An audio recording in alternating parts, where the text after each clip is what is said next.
Dear friends, നീനാസ് PSC പോയിൻറ്സിൻ്റെ പുതിയ വീഡിയോയിലേക്ക് എല്ലാവർക്കും സ്വാഗതം. ഗാന്ധിജിയും സ്വാതന്ത്ര്യ സമരവും എന്ന വിഷയത്തിലുള്ള രണ്ടാമത്തെ വീഡിയോ ആണിത്.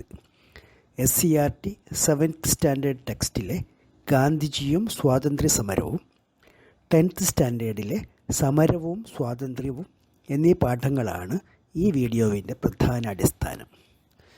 ചമ്പാരൻ സത്യാഗ്രഹം മുതൽ നിസ്സഹകരണ പ്രസ്ഥാനം വരെയുള്ള ഭാഗങ്ങളാണ് കഴിഞ്ഞ വീഡിയോയിൽ നമ്മൾ പഠിച്ചത്. PSC പരീക്ഷകളിൽ ഏറ്റവും കൂടുതൽ പ്രാവശ്യം ചോദിച്ചിട്ടുള്ളത് ഏത് കോൺഗ്രസ് സമ്മേളനത്തെ പറ്റിയാണ് എന്ന് ചോദിച്ചാൽ നിസ്സംശയം പറയാം 1929 ലാഹോർ കോൺഗ്രസ് സമ്മേളനം. 2024 മെയ് 4 നടന്ന LDC പരീക്ഷയിലെ ഒരു ചോദ്യം ശ്രദ്ധിക്കുക. താഴെ കൊടുത്തിരിക്കുന്ന പ്രസ്താവനകൾ ഏത് സംഭവവുമായി ബന്ധപ്പെട്ടതാണ്? 1. ജവഹർലാൽ നെഹ്റു പ്രസിഡൻ്റായി തിരഞ്ഞെടുക്കപ്പെട്ടു. 2. പൂർണ്ണ സ്വരാജ് പ്രമേയം പാസാക്കി. 3. 1930 ജനുവരി 26 സ്വാതന്ത്ര്യദിനമായി കൊണ്ടാടാൻ തീരുമാനിച്ചു. ഇതിൻ്റെ ഉത്തരം എന്താണെന്ന് ഊഹിക്കാമല്ലോ. ലാഹോർ കോൺഗ്രസ് സമ്മേളനം. ഓർക്കുക, 1929 നടന്ന ലാഹോർ കോൺഗ്രസ് സമ്മേളനത്തിൻ്റെ അധ്യക്ഷൻ ജവഹർലാൽ നെഹ്റു. ഇന്ത്യൻ സ്വാതന്ത്ര്യ സമരത്തിൻ്റെ അന്തിമ ലക്ഷ്യം പൂർണ്ണ സ്വരാജ് ആണെന്ന പ്രമേയം പാസാക്കിയത് ലാഹോർ കോൺഗ്രസ് സമ്മേളനം. 1930 ജനുവരി 26 സ്വാതന്ത്ര്യദിനമായി കൊണ്ടാടാൻ തീരുമാനിച്ചത് ലാഹോർ കോൺഗ്രസ് സമ്മേളനം. ഇതോടൊപ്പം കൂട്ടി വായിക്കുക, ഗാന്ധിജിയുടെ നേതൃത്വത്തിൽ സിവിൽ ഡിസൊബീഡിയൻസ് മൂവ്മെൻറ്റ്, അതായത് സിവിൽ നിയമലംഘന പ്രസ്ഥാനം ആരംഭിക്കാൻ തീരുമാനിച്ചതും ഇതേ ലാഹോർ കോൺഗ്രസ് സമ്മേളനമാണ്. ജനവിരുദ്ധമായ ബ്രിട്ടീഷ് നിയമങ്ങളെ ലംഘിക്കുക, ഇതായിരുന്നു സിവിൽ നിയമലംഘന പ്രസ്ഥാനത്തിൻ്റെ പ്രധാന ലക്ഷ്യം. ഈ സമരത്തിൻ്റെ ഭാഗമായി ഗാന്ധിജി മുന്നോട്ട് വച്ച ഏറ്റവും പ്രധാനപ്പെട്ട ആവശ്യം ഉപ്പു നികുതി എടുത്തു കളയുക എന്നതായിരുന്നു.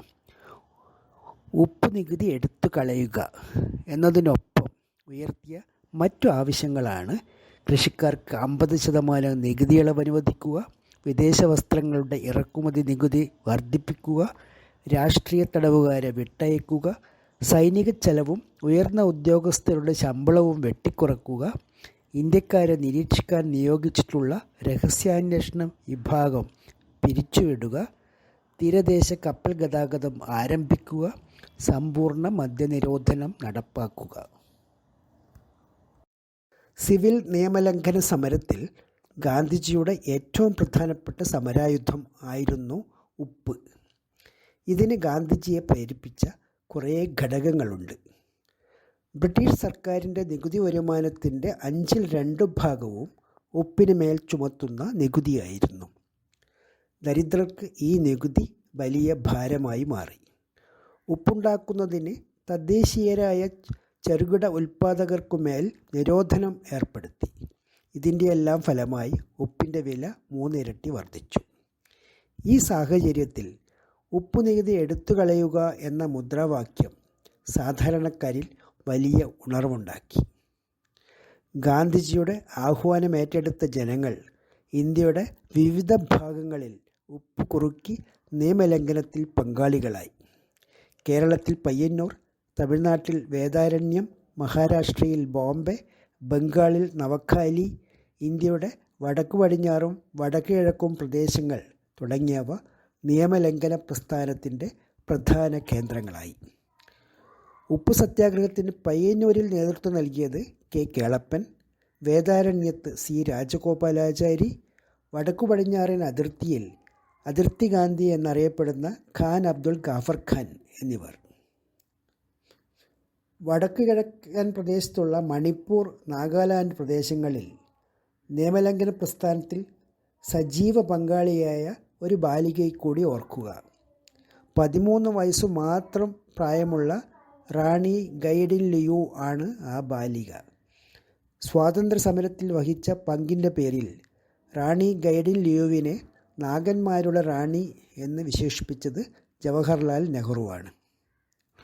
ഉപ്പു സത്യാഗ്രഹത്തിൽ സ്ത്രീകളെയും ഉൾപ്പെടുത്തണമെന്ന് ഗാന്ധിജിയോട് ആവശ്യപ്പെട്ടതാര് എന്നൊരു PSC ചോദ്യമുണ്ടായിരുന്നു. സ്ത്രീകളെ ഉപ്പു സത്യാഗ്രഹത്തിൽ ഉൾപ്പെടുത്തണം എന്ന ആവശ്യം മുന്നോട്ട് വെച്ച സ്വാതന്ത്ര്യസമര സേനാനിയാണ് കമലാദേവി ചതോപാധ്യായ. കമലാദേവി ചതോപാധ്യായാണ് ഗാന്ധിജിയോട് സ്ത്രീകളെ ഉപ്പു സത്യാഗ്രഹത്തിൽ ഉൾപ്പെടുത്തണമെന്ന ആവശ്യം മുന്നോട്ട് വെച്ചത്. ഗുജറാത്തിലെ ധരാസന ഉപ്പ് നിർമ്മാണശാലയിലേക്ക് സത്യാഗ്രഹ ജാഥ നയിച്ചതും ഒരു വനിതയാണ്, സരോജിനി നായിഡു. ധരാസന ഉപ്പു സത്യാഗ്രഹത്തിൻ്റെ നേതാവ് സരോജിനി നായിഡു. ഉപ്പു നിയമം ലംഘിക്കാൻ ഗാന്ധിജി തീരുമാനിച്ച സ്ഥലം ഗുജറാത്തിലെ ദണ്ഡി കടപ്പുറം. ദണ്ഡിയിലേക്കുള്ള യാത്രയെക്കുറിച്ച് ഗാന്ധിജി അന്നത്തെ വൈസ്രോയ് ഇർവിൻ പ്രഭുവിന് മുൻപേ തന്നെ നോട്ടീസ് നൽകിയിട്ടുണ്ടായിരുന്നു. എന്നാൽ ഇർവിൻ പ്രഭു ചായക്കോപ്പിലെ കൊടുങ്കാറ്റ് എന്ന് പറഞ്ഞ് ദണ്ഡി യാത്രയെ പുച്ഛിച്ചു തള്ളി. വിപ്ലവത്തിൻ്റെ കിൻഡർ ഗാർട്ടൻ തലം എന്ന് ബ്രിട്ടീഷ് നേതാവ് വിൻസ്റ്റൺ ചർച്ചിൽ പരിഹസിച്ചു. ചായക്കോപ്പിലെ കൊടുങ്കാറ്റ് എന്ന് അപഹസിച്ചത് ലോർഡ് ഇർവിൻ. വിപ്ലവത്തിൻ്റെ കിൻഡർ ഗാർട്ടൻ തലം എന്ന് പരിഹസിച്ചത് വിൻസ്റ്റൺ ചർച്ചിൽ. സബർമതി ആശ്രമത്തിൽ നിന്നാണ് ഗാന്ധിജിയുടെ സത്യാഗ്രഹ ജാഥ ദണ്ഡിയിലേക്ക് പുറപ്പെട്ടത്. ദിവസം 1930 മാർച്ച് 12. യാത്ര തുടങ്ങുന്ന സമയത്ത് സമരപ്രഖ്യാപനം നടത്തിക്കൊണ്ട് ഗാന്ധിജി പറഞ്ഞ വാക്കുകൾ ശ്രദ്ധിക്കുക. ഒന്നുകിൽ ലക്ഷ്യം നേടി ഞാൻ തിരിച്ചു വരും, പരാജയപ്പെട്ടാൽ ഞാൻ എൻ്റെ ജഡം സമുദ്രത്തിന് സംഭാവന നൽകും. ഒന്നുകിൽ ലക്ഷ്യം നേടി ഞാൻ തിരിച്ചു വരും, പരാജയപ്പെട്ടാൽ ഞാൻ എൻ്റെ ജഡം സമുദ്രത്തിന് സംഭാവന നൽകും. 78 അനുയായികളുമായി ഏകദേശം 390 കിലോമീറ്റർ കാൽനടയായി സഞ്ചരിച്ച് ഗാന്ധിജി ദണ്ഡി കടപ്പുറത്ത് എത്തിച്ചേർന്നു. 1930 ഏപ്രിൽ 5. ദണ്ഡി യാത്രയിൽ ഗാന്ധിജിയെ അനുഗമിച്ചവർ എത്ര എന്ന് ചോദിച്ചാൽ 78 പേർ. 78 പേരിൽ മലയാളികൾ 4 പേർ എന്നാണ് SCERT ടെക്സ്റ്റിൽ പറയുന്നത്. C. കൃഷ്ണൻ നായർ, ശങ്കരൻ എഴുത്തച്ഛൻ, രാഘവ പൊതുവാൾ, ടൈറ്റസ് എന്നിവരാണ് ഈ 4 മലയാളികൾ. യഥാർത്ഥത്തിൽ 5 മലയാളികൾ ഉണ്ടായിരുന്നു. പാലക്കാട്ടുകാരനായ താപ്പൻ നായർ അന്നത്തെ മദ്രാസ് സംസ്ഥാനത്തിലായതിനാൽ അദ്ദേഹത്തിൻ്റെ പേര് മലയാളികളുടെ കൂട്ടത്തിൽ വരാതെ പോയി. ഗാന്ധിജിയുടെ കൂടെ ദണ്ഡി യാത്രയിൽ പങ്കെടുത്ത 5 മലയാളികൾ ആരൊക്കെയെന്ന് ചോദിച്ചാൽ C. കൃഷ്ണൻ നായർ, ശങ്കരൻ എഴുത്തച്ഛൻ, രാഘവ പൊതുവാൾ, ടൈറ്റസ്, താപ്പൻ നായർ എന്നിവർ. ദണ്ഡി മാർച്ചിൽ ഗാന്ധിജിയും സമരഭടന്മാരും യാത്രാക്ഷീണം മറക്കാനും ജനങ്ങളെ ആവേശം കൊള്ളിക്കാനുമായി ആലപിച്ചു നീങ്ങിയ ഭജന ഗാനമാണ് രഘുപതി രാഘവ രാജാറാം പതീത പാവന സീതാറാം എന്നത്. ലക്ഷ്മണാചാര്യ എഴുതിയ ഈ ഗാനത്തിന് സംഗീതം നൽകിയിരിക്കുന്നത് പണ്ഡിറ്റ് വിഷ്ണു ദിഗംബർ പലൂസ്കറാണ്. രചന ലക്ഷ്മണാചാര്യ, സംഗീതം പണ്ഡിറ്റ് വിഷ്ണു ദിഗംബർ പലൂസ്കർ. ഈ ഭജനഗാനത്തിൻ്റെ അടുത്ത 2 വരികൾ യഥാർത്ഥ പാട്ടിലേതായിരുന്നില്ല ഗാന്ധിജി പിന്നീട് പാടിയത്. അതിനു പകരം ഈശ്വർ അള്ളാ തേരേ നാം സബ്കോ സന്മതി ദേ ഭഗവാൻ, ഈശ്വർ അള്ളാ തേരേ നാം സബ്കോ സന്മതി ദേ ഭഗവാൻ എന്ന് ഗാന്ധിജി മാറ്റിപ്പാടി. ജനം ആ ഗാനം ഏറ്റെടുത്തു. പ്രശസ്തമായ ആ രാമഭക്തി ഗാനം ഒരു മതേതര ഗാനമായി ഉയർന്നു. 1930 ഏപ്രിൽ 6 ദണ്ഡി കടപ്പുറത്ത് ഉപ്പു സത്യാഗ്രഹത്തിന് ഗാന്ധിജി വേദിയൊരുക്കിയത്. ദണ്ഡി കടപ്പുറത്ത് നിന്നും ഒരു കൈ നിറയെ ചെളി കലർന്ന മണ്ണ് കയ്യിലെടുത്തുകൊണ്ട് ഗാന്ധി ഇങ്ങനെ പറഞ്ഞു: ഇതുകൊണ്ട് ബ്രിട്ടീഷ് സാമ്രാജ്യത്തിൻ്റെ അടിത്തറ ഞാൻ കുലുക്കും, ഇതുകൊണ്ട് ബ്രിട്ടീഷ് സാമ്രാജ്യത്തിൻ്റെ അടിത്തറ ഞാൻ കുലുക്കും. തുടർന്ന് ഒരു പിടി ഉപ്പ് ശേഖരിച്ചുകൊണ്ട് ഗാന്ധിജി നിയമലംഘന പ്രസ്ഥാനത്തിന് തുടക്കം കുറിച്ചു. ഉപ്പു സത്യാഗ്രഹം ആരംഭിച്ച് ഏറെ കഴിയുന്നതിന് മുമ്പ് തന്നെ ഗാന്ധിജി, നെഹ്റു, സുഭാഷ് ചന്ദ്രബോസ് എന്നിവരുൾപ്പെടെ 80,000-ഓളം പേരെ അറസ്റ്റ് ചെയ്ത് ജയിലിലാക്കി. 1930 മെയ് 5-ന് അറസ്റ്റ് ചെയ്യപ്പെട്ട ഗാന്ധിജിക്ക് ശേഷം നിയമലംഘന പ്രസ്ഥാനത്തിന് നേതൃത്വം നൽകിയത് ഗാന്ധിജിയുടെ സന്തത സഹചാരിയായ അബ്ബാസ് തയാബ്ജിയാണ്. ഗാന്ധിജിക്ക് ശേഷം സമരത്തിന് നേതൃത്വം നൽകിയത് അബ്ബാസ് തയാബ്ജി. ഉപ്പു സത്യാഗ്രഹ സമരം ഏകദേശം 1 വർഷം നീണ്ടുനിന്നു. 1931 മാർച്ച് 5-ന് ഗാന്ധിജിയും വൈസ്രോയി ഇർവിൻ പ്രഭുവും ഒപ്പുവെച്ച ഒരു ഉടമ്പടിയുണ്ടായി. ഇതാണ് ഗാന്ധി ഇർവിൻ ഉടമ്പടി. ഉടമ്പടി പ്രകാരം നിയമലംഘന പ്രസ്ഥാനം കോൺഗ്രസ് താൽക്കാലികമായി നിർത്തിവെച്ചു. രണ്ടാമത്തെ വട്ടമേശ സമ്മേളനത്തിൽ കോൺഗ്രസ് പങ്കെടുക്കാനും തീരുമാനമായി. ഗാന്ധിജിയുടെ ദണ്ഡിയാത്ര, ഉപ്പു സത്യാഗ്രഹം എന്നിവ ഏത് ദേശീയ പ്രക്ഷോഭത്തിൻ്റെ ഭാഗമായിരുന്നു എന്ന് ചോദിച്ചാൽ നിയമലംഘന പ്രസ്ഥാനം. ഗാന്ധി ഇർവിൻ ഉടമ്പടിയെ തുടർന്ന് നിർത്തിവെച്ച പ്രക്ഷോഭം നിയമലംഘന പ്രസ്ഥാനം.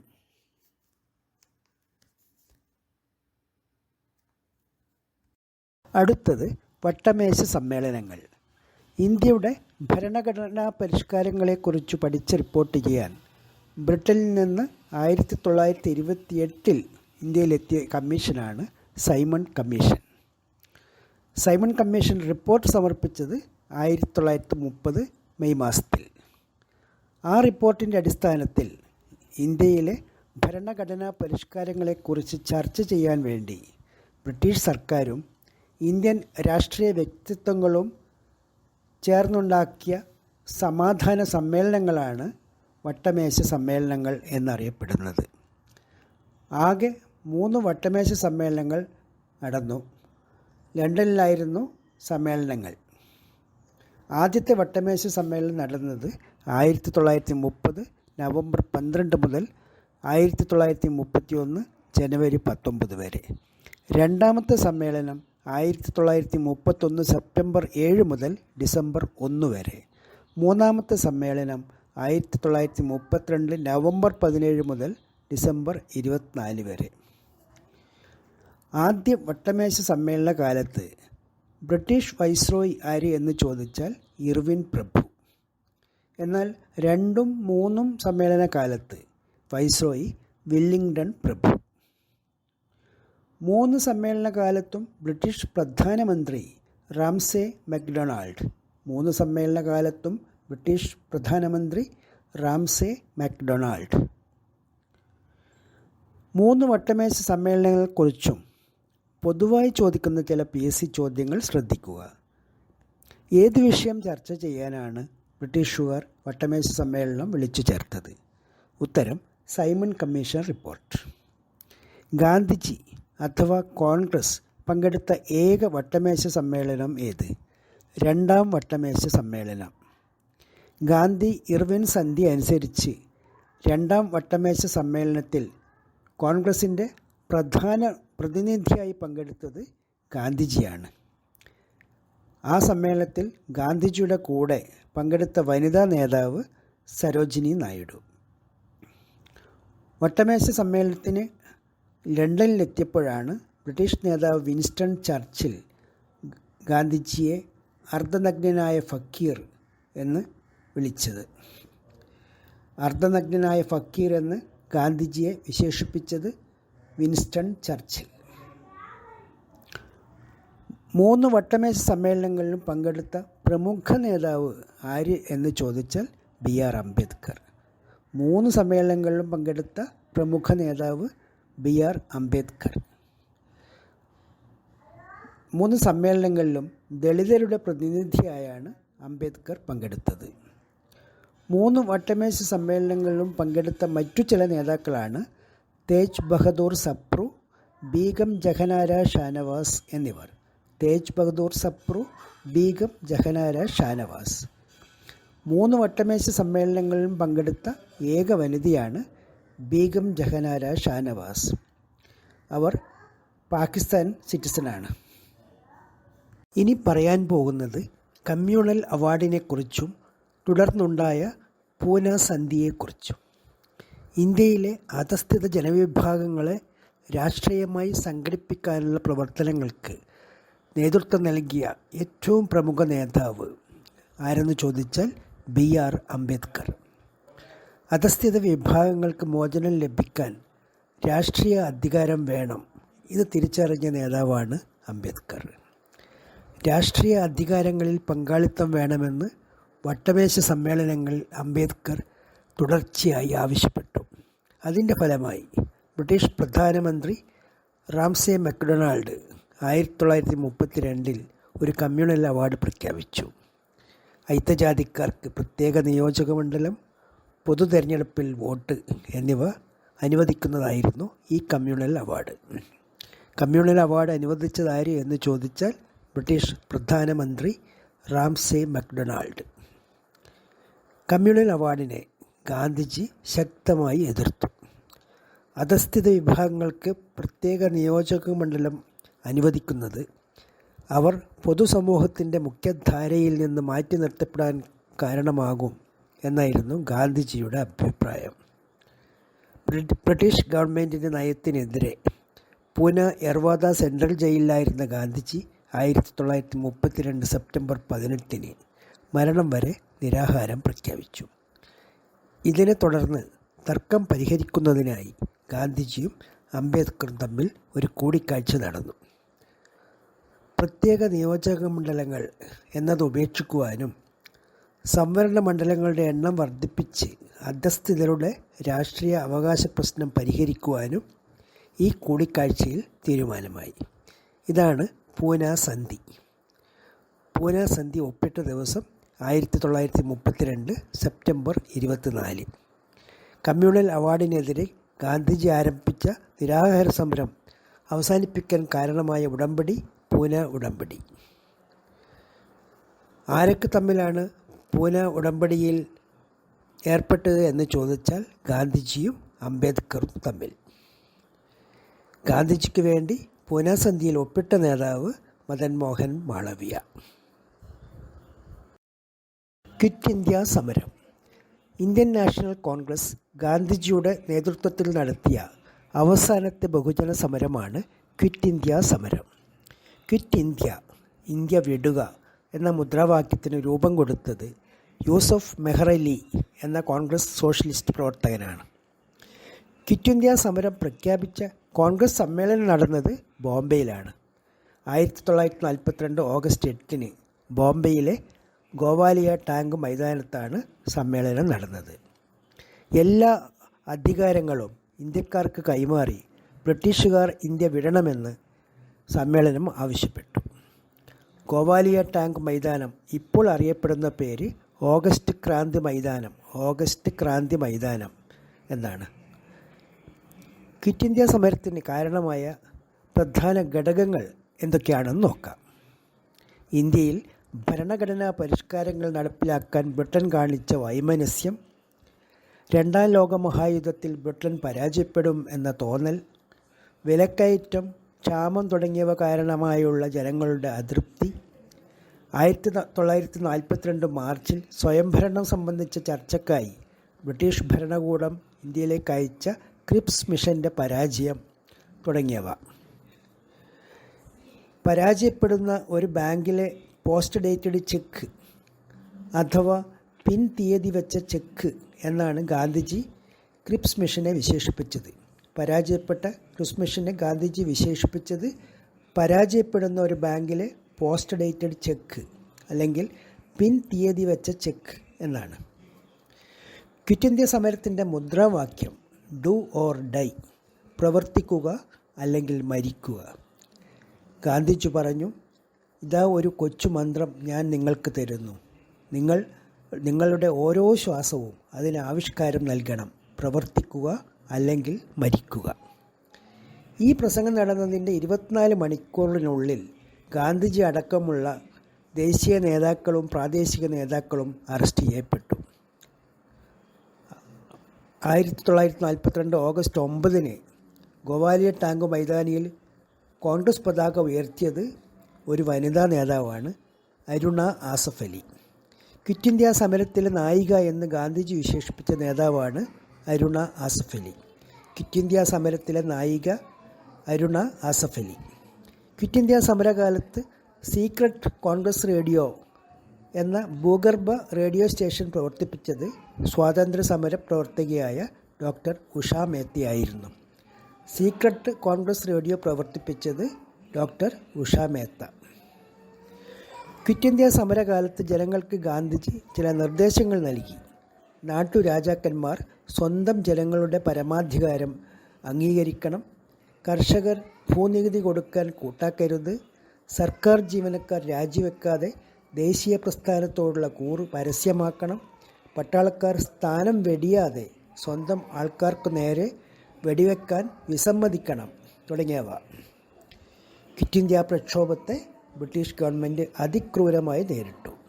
അക്രമാസക്തരായ ജനങ്ങൾ പലയിടങ്ങളിലും ഗവൺമെൻറ് കെട്ടിടങ്ങൾ, ഇലക്ട്രിക് ലൈനുകൾ, ഗതാഗത മാർഗങ്ങൾ തുടങ്ങിയവ തകർത്തു. സ്വാതന്ത്ര്യം നേടാനുള്ള ഇന്ത്യൻ ജനതയുടെ നിശ്ചയദാർഢ്യത്തിൻ്റെ തെളിവായിരുന്നു ക്വിറ്റ് ഇന്ത്യ പ്രസ്ഥാനം. 1943 മാർച്ചോടെ ക്വിറ്റ് ഇന്ത്യ സമരം തീർത്തും അവസാനിച്ചു. ക്വിറ്റ് ഇന്ത്യ സമരകാലത്ത് ബ്രിട്ടീഷ് വൈസ്രോയി ആര് എന്ന് ചോദിച്ചാൽ ലിൻ ലിത്ഗോ പ്രഭു. 1947 ഓഗസ്റ്റ് 15 മൗണ്ട് ബാറ്റൻ്റെ കാലത്ത് ഇന്ത്യ സ്വതന്ത്രമായി. അതിൻ്റെ തലേ ദിവസം ഗാന്ധിജി ഇങ്ങനെ പറഞ്ഞു: നാളെ നമ്മൾ ബ്രിട്ടീഷ് അധിനിവേശത്തിൻ്റെ അടിമത്തത്തിൽ നിന്ന് മോചിതരാകും. പക്ഷേ ഈ അർദ്ധരാത്രിയിൽ ഇന്ത്യ വിഭജിക്കപ്പെടും. അതുകൊണ്ട് നാളത്തെ ദിവസം ആഹ്ലാദത്തിൻ്റെ എന്ന പോലെ കഠിനമായ ദുഃഖത്തിൻ്റേതു കൂടിയാണ്. ഡിയർ ഫ്രണ്ട്സ്, ഗാന്ധിജിയും സ്വാതന്ത്ര്യ സമരവും എന്ന പാഠം ഇവിടെ അവസാനിക്കുന്നു. വളരെ പ്രധാനപ്പെട്ട ഈ ഭാഗം ശ്രദ്ധയോടെ ഹൃദിസ്ഥമാക്കുക, വിജയം നേടുക.